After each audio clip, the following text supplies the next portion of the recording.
Okay, hello everyone. Welcome to our symposium named like Surfing Early Electromagnetic Waves in Developing Brain. So the idea of this symposium was just to focus more on neuronal activity of developing brain, because we had a feeling that like during the last years it was a little bit like underrepresented, and what we see like from fMRI studies, it's a little bit not always the same activity what we can capture with EEG, MEG. So infant brain, fetal brain, it's like origin. So it's forming like its structural connections, like it's forming its functional connections, and there is like interplay between structure and function, structure influence function, function influence structure, and so on. And developing brain is like, I would call it like super dynamic, because it's developing so rapidly, so fast. There are a lot of like micro level, macro level changes. And of course, it's like creating a foundation for a lot of lifelong brain functions. That is why it's like extremely important to understand what's going on in developing brain. So we have today like 4 speakers. So the idea was to combine actually like different like imaging techniques like EEG, MEG, also to cover different developmental stages, like from fetal stage, like preterm infants and after-term infants. So I would like to welcome our first speaker, Joel Frohlich. So please.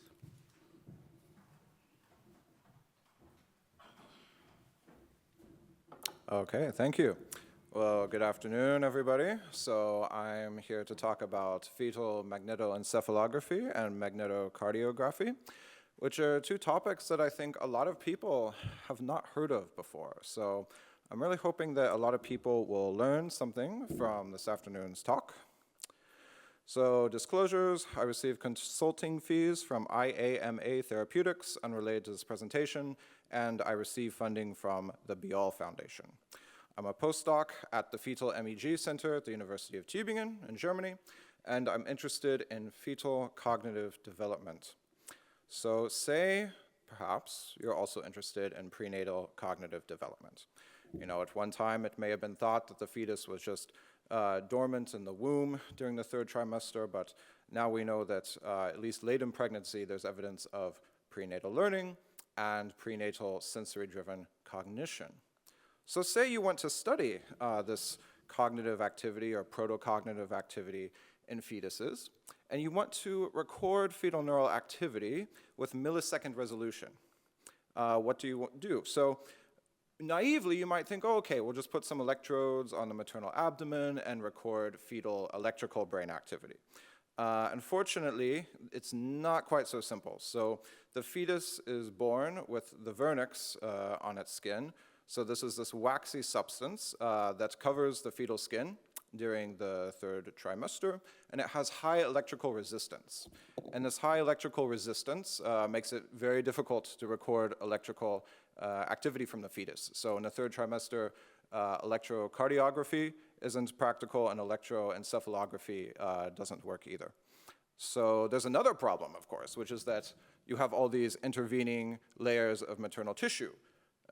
So that's obviously going to make fetal EEG very impractical as well. And since this audience is a bunch of imaging geeks, I'm sure you know that whereas electrical fields are distorted by tissue, magnetic fields are minimally impeded by these tissue layers. So the solution is to go for MEG instead of EEG. And that's exactly what we do at the University of Tübingen, where we have SQUID fetal MEG, and we're one of only 2 sites in the world with this capability. So the idea is that this hardware records the maternal heart, and then an order of magnitude smaller than that, the fetal heart, and then an order of magnitude smaller than that, the fetal brain. And if we want to look at sensory evoked fields in the fetus, we could use auditory stimulation with this MEG-compatible sound balloon, sort of greenish object that you see here in the photo, placed between the maternal abdomen and the MEG sensor array. But we can also get visual evoked field recordings in the fetus. So as you know, if you've ever shined a flashlight behind your hand, there's red light that passes through tissue. And so we can use red LEDs and fiber optic cables to actually project red light into the womb and record the fetal neural response. And since this is a rather niche technique that not many people have heard of, much less seen, I thought I would include a video showing what this experimental setup looks like. So you can see the MEG sensor array is concave to complement the maternal abdomen. So the pregnant participant would kneel, and then there's padding to support the arms while she's kneeling there. This is the red light pad that projects visual light or visual stimuli into the womb. And then this is the sound balloon, which is used to deliver auditory stimuli to the fetus. And again, we record the maternal heart, the fetal heart, and the fetal brain. And the really nice thing about this device is we can also use it to record infant MEG. So this allows us to even do longitudinal studies with prenatal and postnatal data from the same subject. So for instance, after the birth of the child, the family might come back into the lab, and you place the newborn into the cradle, head first toward the sensor array. The infant's head lies on the MEG sensors. You put an infant-friendly headphone on, for instance, if you want to deliver auditory stimuli, and you can record brain signals from temporal areas. So with the fetal MEG work that's been done in Tübingen, there have been a number of studies supporting a sort of protocognition during the third trimester. So just to highlight a few greatest hits, in 2013, work supporting prenatal habituation learning. In 2014, work supporting prenatal numerosity detection with a mismatch response. And then more recently, in 2021, work supporting prenatal hierarchical learning by Moser et al. And I'm going to focus in particular on this work because it's recent, and really I'm going to actually show you 3 studies using the same data set, so we're going to get kind of familiar with the experimental setup here. So these stimuli, this is the auditory local global oddball task, which many of you are probably familiar with, but in case you're not, these are sequences of 4 tones, and you can have deviance both within a sequence and between a sequence. So the idea is that it's rather trivial for the brain to detect a local deviant, but to detect a global deviant requires something like working memory. Okay, this has been applied a lot in adults and even in infants, but this study was the first to actually try this in fetuses. So there were 81 recordings from 43 fetuses, meaning of course we had longitudinal data, pregnant participants came into the lab multiple times, and even postnatal follow-up data from 20 subjects where they came back after birth.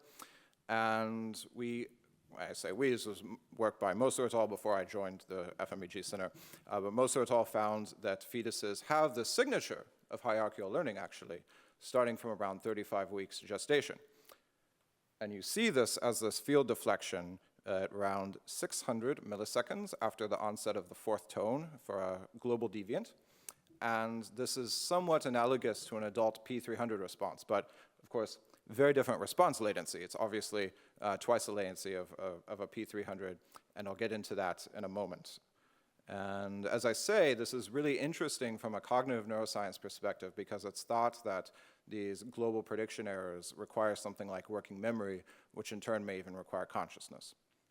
Now, the hardware does also detect MCG signals. So we pick up the fetal MCG, which you see on the left, and the maternal MCG signal, which you see on the right. This is quite easy to detect since the QRS complex has a very stereotyped waveform. But it's not that we just discard this signal and remove it as artifact. We also can use the fetal MCG as a covariate, for instance, the heart rate variability. There's been work by Sami et al. Showing that that's the most useful parameter for inferring the fetal behavioral state. So we can actually use this to inform our analyses. So for instance, in the same work by Moser et al. That I was just telling you about, Moser et al. Actually then separated the fetuses into 2 groups by heart rate variability, or HRV. So this is sort of like a high arousal group and a low arousal group, and you almost get the separation into sort of responders and non-responders, if you will. So you get this significant global prediction error effect in the high HRV group, but not the low HRV group. So this is really cool because essentially this effect depends not just on the gestational age of the fetus, but also on the arousal state. And as I mentioned earlier, this is a very slow latency for a P300-like response. So of course, myelination takes place mostly after birth and continues into the first 2 years of life. So obviously, we don't get a P300-like response at 300 milliseconds, and furthermore, the exact response latency is even changing week by week in gestation. So this is challenging because it makes it hard for us to know where we ought to look to see a response. But one solution is frequency tagging. So if we have an experimental stimulus with a certain repetition frequency, we can actually just look in the Fourier amplitude spectrum and see if we get a peak at that repetition frequency. So there was one data set that I took recently from a statistical learning task, passive task, of course, in fetuses, which was basically just a constant stream of tones at a repetition frequency of 3 hertz. And indeed, we found this amplitude spectrum peak at 3 hertz, which was statistically significant in the sample. And then we add in the local global data, which I just talked about. So these data within the sequence had a repetition frequency of 1.67 hertz. And we see a significant peak there in the amplitude spectrum, both for the fetuses and then the newborns when they're followed up after birth. So if you're interested in this work, this was just posted as a preprint to bioRxiv, so you can check that out. And you might be wondering about the sample size you need to detect a significant effect. So there was a subsampling-based power analysis that I did, and I found that you need 23 fetuses to detect this effect with 80% statistical power, which might sound like a lot, but according to a recent review paper, that was about the sample size of a typical neuroimaging study in a good journal from 2017 or 2018. So in other words, the sample size you need is pretty average here. It turns out besides the ERF components and frequency tagging, there's other ways you can look at the fetal MEG signal. So neural complexity is one way, defined as entropy. This is just a number of ways in which states of the signal can be arranged. So for instance, if you're talking about permutation entropy, you can define these discrete states of the signal through a symbolic transformation, where you take these ordinal rankings of 3 data points separated by a lag, and you get these symbols like high, middle, low, middle, and so forth. And the more evenly these are distributed, the higher the entropy of the signal. So naively, I had this hypothesis that, okay, the entropy of the signal is going to increase with maturation. It's going to be very low in the beginning of the 3rd trimester and get higher as the fetal maturation progresses, and then be highest in newborns. And it turns out this hypothesis was completely wrong in a very unexpected way, too. So if you look at male fetuses, they had this linear decline in entropy, with gestational age explaining about half of the variance in entropy, in fact. And then female fetuses somehow had this uniform entropy over gestational age. And you find something similar in newborns. Now, this wasn't a fluke of any particular entropy algorithm. It was replicated with other entropy algorithms, and we published these results in Nature Mental Health last year. I just talked about signal complexity in terms of the complexity of the stimuli. We're interested in actually projecting complex stimuli into the womb, which you can actually do using 2 red LEDs for eyes and 1 red LED for a mouth to get this face-like pattern, and then compare it to an inverted control pattern or a random control pattern. So that's one future direction for our work at the Fetal MEG Center.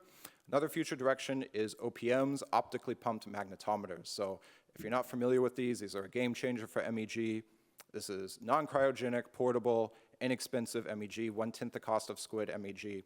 If you have a system, you can use it for adults or fetuses. So this would allow many more sites around the world to replicate our work. So we have a field line OPM system in Tübingen, and our partner site in Little Rock, Arkansas has published some work on OPMs for fetal MCG, such as this nice paper that came out this year in Scientific Reports. And speaking of our partner site, the PI of that site, Hari Eswaran, tragically passed away this year. So he was instrumental in setting up the first multi-channel fetal MEG system in Arkansas in the year 2000. So it's been 25 years now of fetal MEG, and I think he's a clear example of the sort of international talent that's central to scientific research in the US. So he came from New Delhi and then immigrated to the US for his academic career, and I think it's a clear example of the sort of talent that's going to be lost under the Trump administration's current policy on immigration and foreign students. So just to wrap this up, on a more positive note, we have an open postdoc position in our lab, so contact me or Hubert Preissel if you're interested. And I'd just like to acknowledge these collaborators and colleagues, and also the Women's Hospital at the University of Tübingen for their help with recruitment, and FET Open Luminous Project, which supported the local global study. And thank you for your attention.